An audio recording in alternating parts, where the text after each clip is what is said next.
August 19వ తేదీన జరిగే BJP శోభాయాత్రను జయప్రదం చేయాలని ఆ పార్టీ మన్యం జిల్లా ఇన్ఛార్జ్ ఎస్వీఎస్ ప్రసాద్ రెడ్డి పిలుపునిచ్చారు.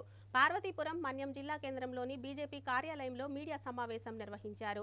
ఈ సందర్భంగా ఆయన మాట్లాడుతూ హర్ ఘర్ తిరంగా కార్యక్రమంలో భాగంగా తిరంగా ర్యాలీలు, యాత్రలు చేపట్టడం జరుగుతుందని, ఈ విధంగా ప్రజల్లో దేశభక్తిని మరింత పెంపొందించేందుకు ఆస్కారం ఉంటుందని తెలిపారు. పార్టీ పెద్దల ఆదేశాల మేరకు అనేక కార్యకలాపాలకు కార్యాచరణ చేసి నిర్వహిస్తున్నామన్నారు. జిల్లా కేంద్రంలోని పార్టీ ఆధ్వర్యంలో శోభాయాత్రను నిర్వహిస్తామని, అదేవిధంగా ఈ నెల 19న రాష్ట్ర అధ్యక్షుడు పివిఎస్ మాధవ్ జిల్లాలో పర్యటించనున్నట్లు స్పష్టం చేశారు. ఈ సమావేశంలో బీజేపీ నాయకులు, కార్యకర్తలు పాల్గొన్నారు.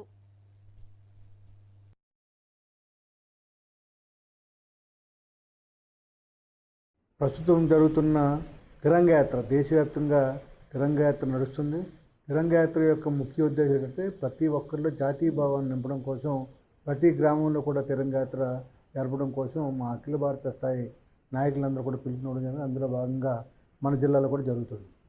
దీని ముఖ్య ఉద్దేశం ఏంటంటే ఆగస్టు 14వ తారీఖున, 15వ తారీఖు స్వతంత్రం వచ్చింది. 14వ తారీఖున మన దేశం విడిపోయింది.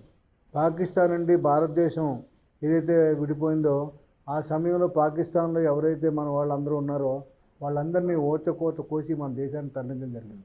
కాబట్టి ఆ దినాన్ని ఒక నిరసన దినంగా, ఆ రోజు ఏదైతే కాంగ్రెస్ ప్రభుత్వం పాలన, కాంగ్రెస్ పార్టీ నాయకులు చేసిన అకృత్యాలు మళ్ళీ ప్రజలకి తెలియజేయడం కోసం ఒక ప్రయత్నంలో భాగంగా ఆ రోజు ఫోటో ఎగ్జిబిషను, అదేవిధంగా నిరసన కార్యక్రమం కూడా దేశవ్యాప్తంగా చేయడం జరుగుతుంది. భారతీయ జనతా పార్టీ రాష్ట్ర అధ్యక్షులుగా నియమితులైన శ్రీ పివిఎన్ మాధవ్ గారు రాష్ట్ర వ్యాప్తంగా పర్యటన చేయడం జరుగుతుంది. రాష్ట్ర వ్యాప్తంగా పర్యటనలో భాగంగానే ఇక్కడ 3వ విడత 17వ తారీఖు నుండి అనకాపల్లి జిల్లా, 18వ తారీఖు విజయనగరం జిల్లా, 19 పార్వతీపురం జిల్లా, 20వ తారీఖు శ్రీకాకుళం జిల్లా, 21వ తారీఖు అరకు జిల్లా, ఈ జిల్లాల పర్యటన పూర్తి చేయడం జరుగుతుంది. దాని తర్వాత ముగింపు 26లో మన విశాఖపట్నంలో జరుగుతుంది.